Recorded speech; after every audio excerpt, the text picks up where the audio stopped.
찬송가 183장을 찬양하며 4월 25일 화요일 새벽 기도회를 하나님께 올려드립니다.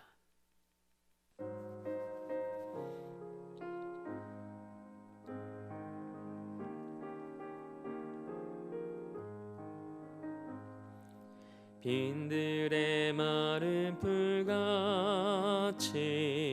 시들은 나의 영혼, 주님이 약속한 성령 간절히 기다리네. 가물어 메마른 땅에 단비를 내리시듯 성령의 단비를 부어 새 생명 주옵소서. 반가운 빗소리 들려 산천이 춤을 추네. 봄비로 내리는 성령 내게도 주옵소서. 가물어 메마른 땅에 단비를 내리시듯 성령의 단비를 부어 새 생명 주옵소서. 절 따라 우로를 내려 조목이 무성하니 갈급한 내 심령 위에 성령을 부으소서. 가물어 메마른 땅에 단비를 내리시듯 성령의 단비를 부어 새 생명 주옵소서. 참되신 사랑의 언약 어길 수 있사오랴. 오늘의 흡족한 은혜 주실 줄 믿습니다. 가물어 메마른 땅에 단비를 내리시듯 성령의 단비를 부어 새 생명 주옵소서.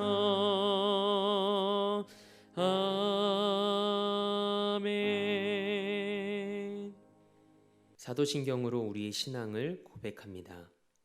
나는 전능하신 아버지 하나님, 천지의 창조주를 믿습니다.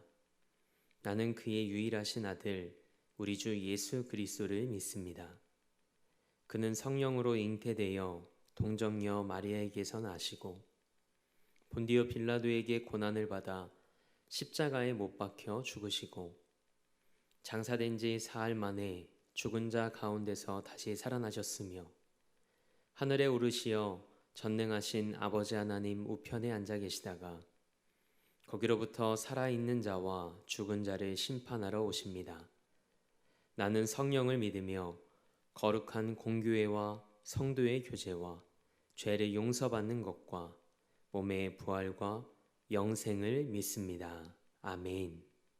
우리 찬송 191장 한 장 더 우리 박수하며 하나님께 찬양으로 영광 올려드립니다.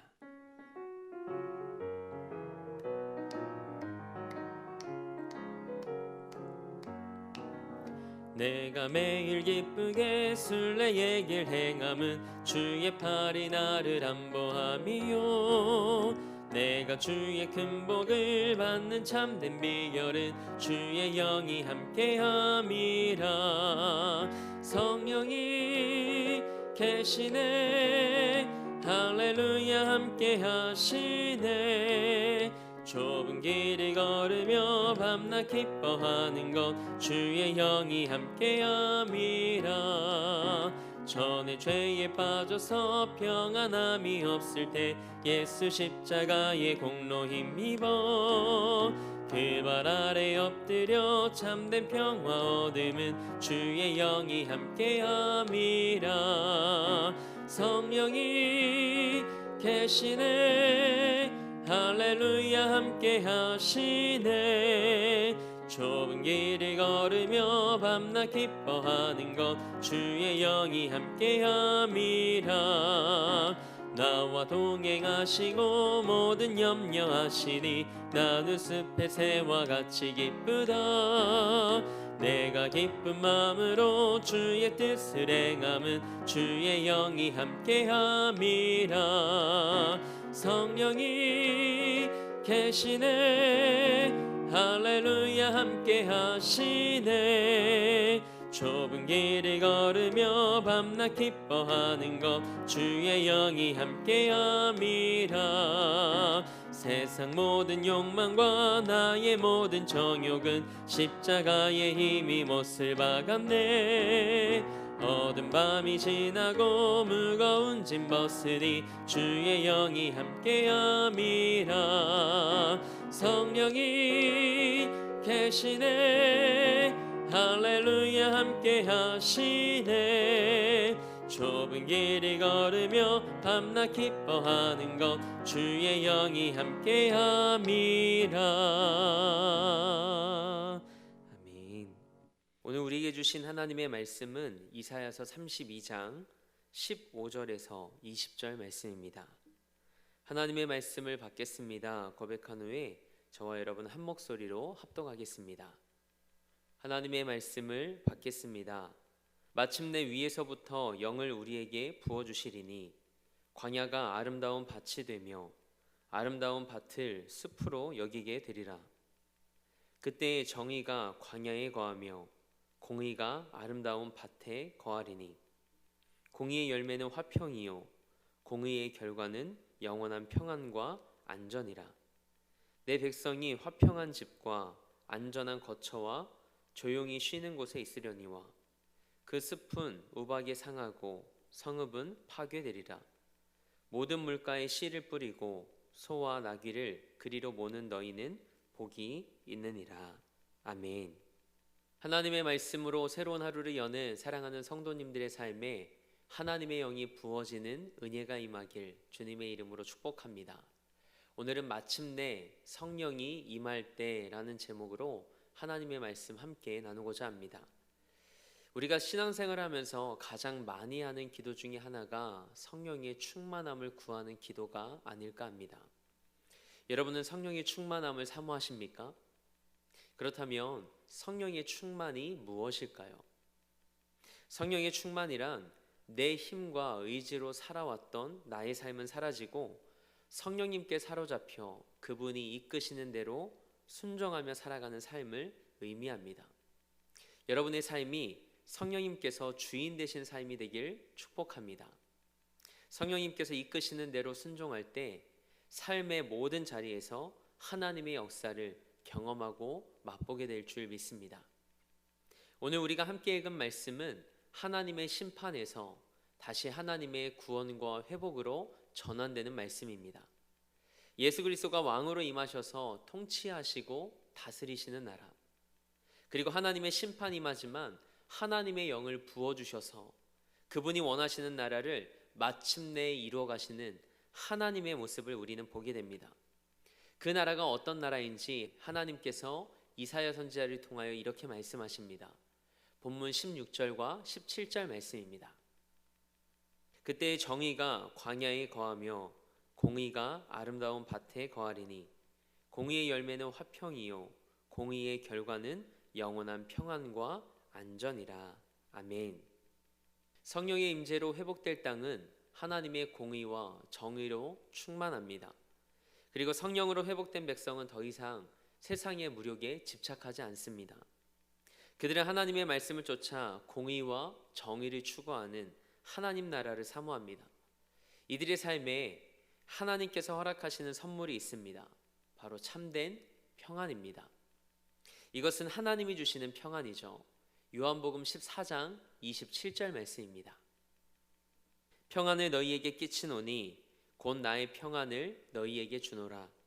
내가 너희에게 주는 것은 세상이 주는 것과 같이 아니하니라. 너희는 마음에 근심하지도 말고 두려워하지도 말라. 아멘.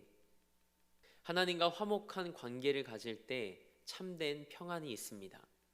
시련과 고난이 찾아올지라도 하나님과의 관계가 회복된 백성은 그 누구도 빼앗아갈 수 없는 안전함에 거하게 된다고 말씀하시죠. 하나님은 그분의 백성들이 지은 죄에 대해서는 반드시 심판하십니다. 하지만 심판 이후에 하나님은 그분의 백성들을 회복시키십니다. 그 회복이 어떻게 이루어질까요? 하나님의 회복은 성령을 우리에게 부어주심으로 이루어집니다. 본문 15절 말씀을 함께 읽겠습니다. 마침내 위에서부터 영을 우리에게 부어주시리니 광야가 아름다운 밭이 되며 아름다운 밭을 숲으로 여기게 되리라. 아멘. 오늘 본문 말씀은 이 단어로 시작합니다. 마침내. 이 마침내에 해당하는 히브리어 아드는 시간을 나타내는 전치사입니다. 특정한 때를 가리키는 거죠. 이방인들의 손에 파괴된 나라가 회복될 날이 바로 여호와의 영이 임할 때라고 성경은 말합니다. 그렇다면 마침내 위로부터 하나님이 그분의 영을 부어주실 때 어떤 변화들이 나타날까요? 본문 15절 말씀에 기록된 대로 광야가 기름진 밭이 되고 그 기름진 밭은 숲이 될 것이라고 말씀하십니다. 광야가 밭으로 변하는 땅의 회복에 대해 예언한 후에 이사야 선지자는 그곳에서 단지 농산물만을 거둘 것이라고 말하지 않습니다. 정의와 공의를 광야의 밭에 심긴 나무로 비유하며 거기에서 화평과 평안과 안전의 열매가 맺힐 것이라고 선언합니다. 정의와 공의가 새 시대, 새 나라의 기반이 되고 그로 인해 평화롭고 안전한 사회가 이루어질 것이라고 예언합니다. 우리는 우리의 노력과 힘으로 정의와 공의를 이루려 합니다. 그러나 우리의 노력으로 그것이 가능할까요? 우리는 법과 제도로 정의를 확립하려 합니다. 그러나 하나님의 영이 임하지 않고서는 정의와 공의는 불가능합니다.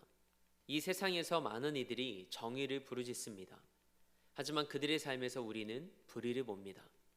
오히려 어떤 이들은 자신의 불의를 가리기 위해 더 목소리를 높여 정의를 외치기도 합니다. 답은 하나입니다. 하나님의 영이 임하는 것이죠. 하나님의 영이 임하면 공의와 정의가 세워지고 우리가 살아가는 곳곳에 진정한 평안이 임하게 될 줄 믿습니다. 그런 의미에서 하나님의 공의와 정의는 그분의 말씀이 실현되는 겁니다.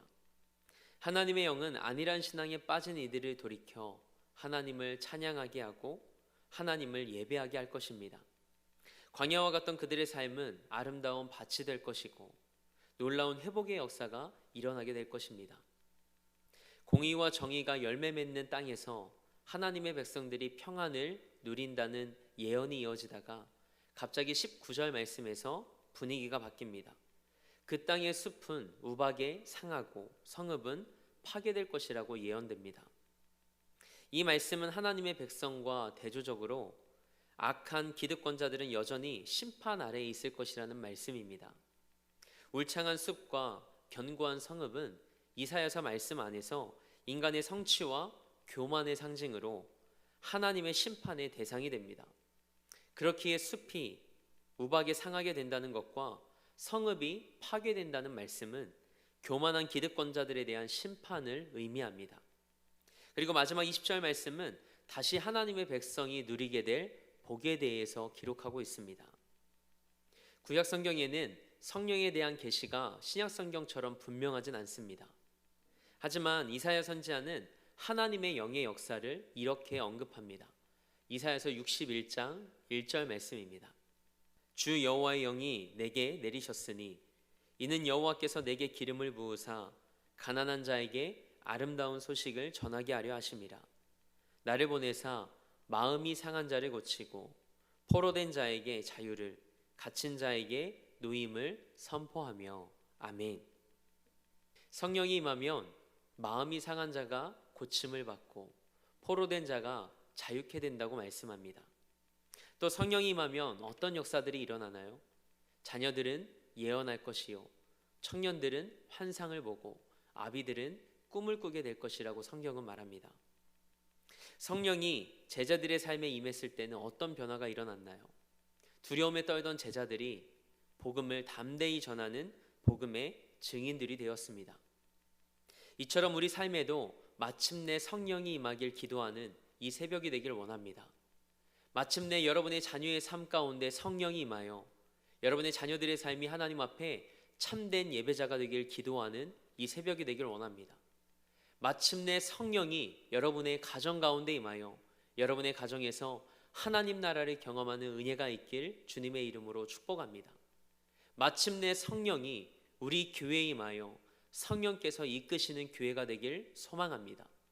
마침내 성령이 이 나라와 이 열방 가운데 임하여 하나님의 공의와 정의가 이 땅을 뒤덮는 그날이 임하게 될 것을 사모하며 기도하기 원합니다. 그래서 이 새벽에 우리가 이렇게 기도하기 원합니다. 하나님, 이 문제 좀 해결해 주세요. 하나님, 저를 도와주세요 라고 기도하기보다는 마침내 하나님의 영이 내 안에 부어짐으로 예기치 못한 하나님의 은혜 역사들을 경험하는 이 하루가 되게 하옵소서라고 기도하는 여러분과 저의 삶이 되길 원합니다. 오늘이 하나님께서 우리 안에 새 일을 행하시는 그날이 되길 함께 소망하기 원합니다. 하나님의 영을 사모함으로 이 하루를 열어가는 여러분과 저의 이 하루가 되길 주님의 이름으로 축원합니다. 함께 기도하겠습니다. 하나님, 이 새벽에 마침내 위에서부터 하나님의 영이 우리에게 부어지는 은혜가 임하길 원합니다. 거룩한 영에 사로잡혀 하나님이 이끄시는 삶에 순복하며 세상의 가치관이 아닌 하나님 나라의 가치관으로 살아가는 우리 삶이 되게 하옵소서. 이 새벽 기도하는 성도들의 삶에 하나님의 영을 부어주셔서 자녀들의 삶에서, 가정에서, 그리고 살아가는 모든 삶의 자리에서 새 일을 행하시는 하나님을 경험하는 하루가 되게 하옵소서. 오늘도 이 나라와 열방을 위해 기도합니다. 이 나라의 무너진 것들을 회복시켜 주시고 하나님의 복음이 이 나라를 뒤덮는 은혜가 있게 하옵소서. 우리 대림교회를 위해 기도합니다. 영혼을 구원하고 삶을 변화시키는 재단으로 하나님께 쓰임받게 하옵소서. 111의 사명을 위해 온 성도가 함께 기도하며 하나님의 꿈을 이루어드리는 교회 되게 하옵소서. 담임 목사님 영육간에 간건케 하시고 말씀의 능력과 하늘의 은혜로 덧입혀 주옵소서. 그리고 우리 사랑하는 성도들의 삶과 가정과 일터를 지켜주시고 하나님께서 허락하시는 은혜와 평강의 삶을 누리게 하옵소서. 오늘도 삶의 자리를 성전 삼아 미디어 예배로 이 하루를 시작합니다. 마침내 우리 위에 임하시는 성령을 통해 우리 안에 새 일을 행하시는 하나님의 은혜를 경험하는 하루의 삶이 되게 하옵소서.